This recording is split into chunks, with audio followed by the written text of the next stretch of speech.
Today's daily devotional by Pastor Greg Laurie. The Laws of the Lord.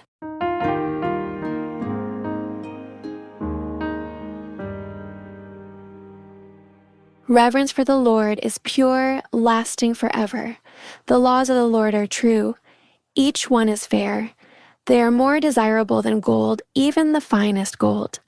They are sweeter than honey, even honey dripping from the comb. They are a warning to your servant, a great reward for those who obey them. Psalm 19, 9-11. Solomon had it all, or so it seemed.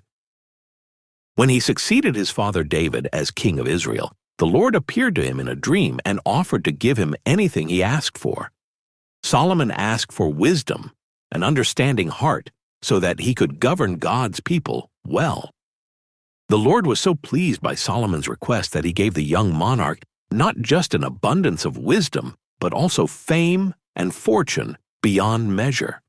And all was well until Solomon began to ignore his God-given wisdom and rebel against the truth he had learned from the Lord.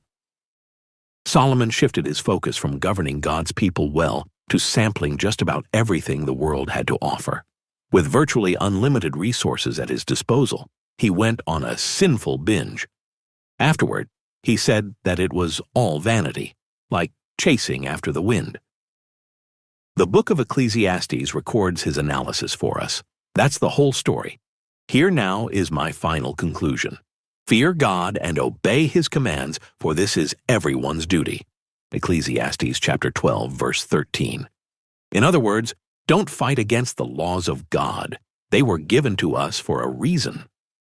God, in His commandments, has given us the blueprint for a fulfilled life, a blueprint for happiness, if you will.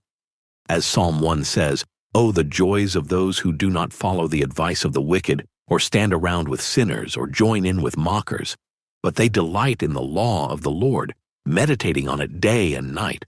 They are like trees planted along the riverbank, bearing fruit each season. Their leaves never wither, and they prosper in all they do." Verses 1-3. In contrast, the psalm continues, "But not the wicked. They are like worthless chaff, scattered by the wind." Verse 4. In Psalm 19, you'll find these words, "Reverence for the Lord is pure, lasting forever. The laws of the Lord are true. Each one is fair. They are more desirable than gold, even the finest gold. They are sweeter than honey, even honey dripping from the comb. They are a warning to your servant, a great reward for those who obey them." Verses 9-11. Those words should have been familiar to Solomon. They were written by his father David, and their truth remains unchanged. You can either find meaning, joy, and fulfillment by avoiding the things that will drag you down and embracing the truth and commandments of God, or you can chase after the wind, as Solomon once tried to do.